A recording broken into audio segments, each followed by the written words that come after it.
पहलगाम वाक़े के बाद जो सूरत हाल है उस पर पाकिस्तान की तरफ से आज सख्त रद्द-ए-अमल आया है। जो भारतीय इक़दाम उठाए गए, पाकिस्तान की तरफ से कहा गया है कि पाकिस्तान का पानी रोकना जंग तस्वुर किया जाएगा। कौमी सलामती कमेटी का एलामिया भी सामने आया है। फिर साथ ही साथ पाकिस्तान ने बहुत सारे इक़दाम उठाए हैं जिसमें एयर स्पेस की बंदिश है, तिजारत भी बंद करने का फैसला किया है और वीज़ों की मनसूखी भी शामिल है।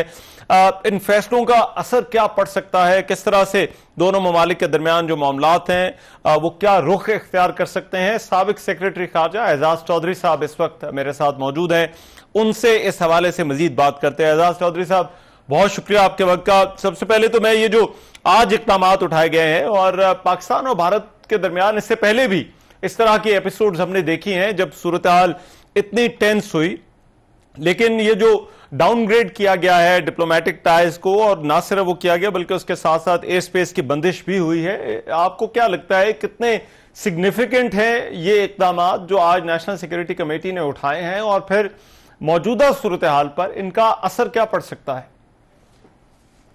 देखिए, जो पहला वार तो बहरहाल हिंदुस्तान की तरफ से आया और बड़ा ही इन्होंने कारी वार किया, क्योंकि जो वाकया वहाँ पे पेश आया, अगर चाहे जाने गई हों तो अफसोस ही करते हैं, पाकिस्तान ने भी किया, लेकिन जिस तरह उस पर उन्होंने सियासत की और अपनी एकदम से 5 मिनट के अंदर अंदर सारे उनके चैनल आग उगलने लगे पाकिस्तान के खिलाफ, उससे सबको शक पड़ गया कि भाई ये कोई वाकया हुआ भी है और किस तरह हुआ है और किस तरीके से। क्योंकि फिर जब बात निकली और खुली तो पता चला कि ये तो हमेशा से ही फॉल्स फ्लैग ऑपरेशंस करते आए हैं।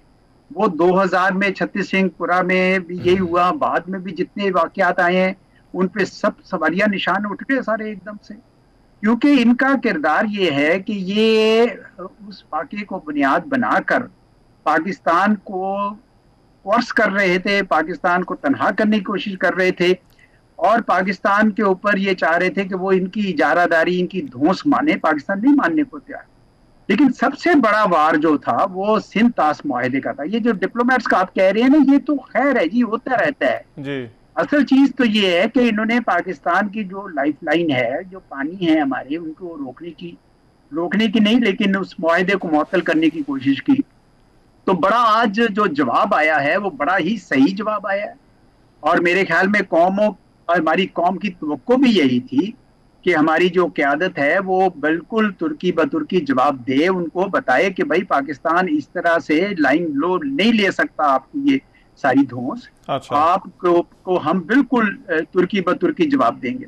मैं आपको बताऊं, पहले हम बड़े अच्छे अच्छे बच्चे बनते थे, हम कहते थे नहीं यार चलो ताल्लुकात अच्छे होने चाहिए, लेकिन जब इन्होंने सारी हदें क्रॉस कर दी हैं तो उसके बाद फिर पाकिस्तान ने भी इनको उनका आईना दिखाना था, वो उन्होंने दिखाया है।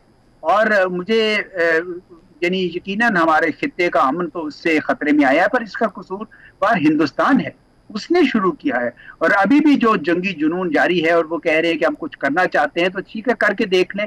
पहले भी किया था 6 साल पहले पुलवामा के बाद, उस वक्त भी इनको कोई मुंह की खानी पड़ी थी। तो ये इनका कोई रवैया ठीक नहीं है, एक सिविलाइज्ड कौम के तौर पर नहीं रह रहे ये हम पे इल्जाम लगाते हैं, लेकिन ये उल्टा ये खुद बिल्कुल ही जिसे कहते हैं ना एक वाइल्ड किस्म की फॉरेन पॉलिसी रन कर रहे हैं। अच्छा, ठीक है। लेकिन इसमें एजाज चौधरी साहब एक और मामला जिसका जिक्र आज नायब वजीर आजम और वजीर खारजा इसहाक डार ने किया, उन्होंने कहा कि जो डिमार्श दिया गया है उसमें इंडस वाटर ट्रीटी का या इसकी सस्पेंशन का जिक्र नहीं है। तो इसका क्या मतलब हो सकता है इन डिप्लोमेटिक टर्म्स? क्या ये कोई मानी रखता है? वो गलती हो गई होगी, क्योंकि वो तो फॉरेन सेक्रेटरी ने अनाउंस किया था वहां पे एक बाकायदा इतनी बड़ी प्रेस कॉन्फ्रेंस में, तो वो शायद दोबारा उसको तस्हीह कर लेंगे उसकी। पर असल चीज ये है कि ये जो मुआहिदा है ये बैनुल अक़वामी मुआहिदा है एक किस्म का, क्योंकि वर्ल्ड बैंक इसका सालिस था, जामिन है। और ये पानियों के जो मुआहिदे होते हैं सर, इसमें कौमें बड़ी सेंसिटिव होती हैं। पूरी दुनिया में सारी दुनिया इसको बड़े गौर से देखती है कि कहीं किसी ने कोई मुआहिदा तोड़ा, क्योंकि उनको अपने मुआहिदों की खतरा पड़ता है। खुसूसन जो लोअर राइपेरियन है वो कभी भी इस तरह का काम नहीं होने देना चाहते। और अगर इन्होंने पानी रोका जिस तरीके से हमारे कह रहे, तो ये एक्ट ऑफ वॉर होगा, तो फिर हमारे पास भी सारी ऑप्शन होंगी कि ये किस किस्म का जो भी काम ये करेंगे हम उसको भी फिर दरम बरम कर सकते हैं। ये दुआ करें कि उस रास्ते पर ना जाएं। पानी पे से रोकना आसान नहीं होता, पहाड़ों का जो अंदर जो पानी है वो अपने जोर से जाता है, उसको रोकना इतना आसान नहीं होगा। तो वो पानी तो पहुंचेगा, लेकिन अगर इन्होंने ये काम किया तो पाकिस्तान मेरे ख्याल में किसी भी हद तक जा सकता है, क्योंकि ये हम कबूल नहीं करेंगे कि हमारी जमीनें बंजर हो जाएं, हमारे हाँ ज़रात खत्म हो जाए। ये कैसे कबूल कर सकते हैं हम? तो ये हकूक होते हैं कुछ लोअर राइपेरियन के। तो मेरा ख्याल है कि पाकिस्तान बहुत संजीदगी से ये इसका जवाब दिया है और देगा। ठीक, राइट। और एजाज टोहरी साहब, जो इंटरनेशनल सुपर पावर्स हैं, पाकिस्तान और भारत दोनों न्यूक्लियर आर्म्ड नेबर्स हैं, आपके ख्याल में जो वर्ल्ड डिप्लोमेसी है और ख़ास तौर पर अमेरिका और चीन जैसी जो सुपर पावर्स हैं, वो इस सारे मामले को किस तरह से देख रहे होंगे? उनका क्या किरदार हो सकता है आने वाले दिनों में? पहले तो जो हिंदुस्तान ने अपना बयानिया बनाया तो उस पर तो सब हमदर्दी का इजहार करेंगे, अमेरिका ने भी की, चीन ने भी की। लेकिन अब जब हमारी तरफ से ये जवाब जाएगा और बताया जाएगा कि जनाब ये इनके इस किस्म के अज़ाइम हैं, ये मकबूजा कश्मीर में चूंकि जोरो जबर के जरिए 7 से 9 लाख फौज के जरिए इन्होंने उनके ऊपर काबू पाने की कोशिश की है, वो साथ नहीं रहना चाहते हैं, स्टेटहुड खत्म की हुई है। और जब ये सारी बातें उन तक पहुंचेंगी तब उनको समझ आएगी कि अच्छा जी बिगर पिक्चर तो ये है जिसकी खातिर ये हिंदुस्तान ने ये सारा ड्रामा रचाया हुआ है। तो ये फिर वो भी इसके ऊपर गौर व फिक्र करेंगे। यहीं पे हमारी डिप्लोमेसी का भी इम्तिहान है, हमें उन तक पहुंचाना है।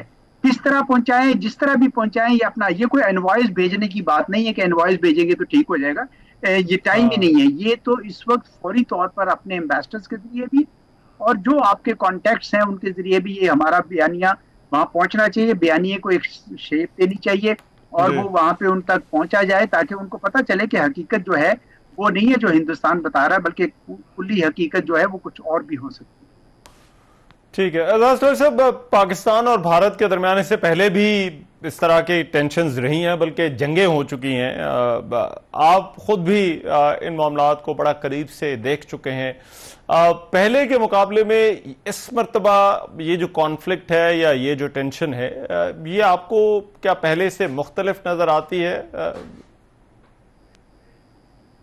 मेरे ख्याल में ये ज्यादा संजीदा है, क्योंकि पानियों का जो बहाव है उसको रोकने की कोशिश करना ऐलाने जंग होता है। ठीक है, पहले इन्होंने एक सर्जिकल स्ट्राइक की, पुलवामा में बालाकोट पे एक अटैक छोटा किया और पाकिस्तान ने जब जवाब दिया तो एकदम से ये बैक ऑफ कर गए। वो भी एक है जारहियत थी, लेकिन ये जो काम इन्होंने किया है ये पाकिस्तानी कौम कबूल नहीं कर सकती। तो इसीलिए हमारे आज जो एलामिया में भी बड़ा संजीदगी से ये कहा गया है कि ये ऐलाने जंग के मुतरादिफ होगा। अगर आपने पानियों को रोकने की कोशिश की या पानियों को डाइवर्ट करने की कोशिश की तो फिर पाकिस्तान जंग में तो सब कुछ जायज है। तो इस वजह से ये ज्यादा संजीदा है जी। पहले तमाम जो जितनी भी पहले हुए थे वाकयात, मैं समझता हूँ कि इस दफा ज्यादा इन्होंने सख्ती की करने की कोशिश की। राइट, ठीक है, बहुत शुक्रिया। एजाज चौधरी साहब हमारे साथ मौजूद थे, साबिक सेक्रेटरी खारजा बात कर रहे थे। प्रोग्राम में एक ब्रेक, वापस आ रहे हैं इस ब्रेक के बाद।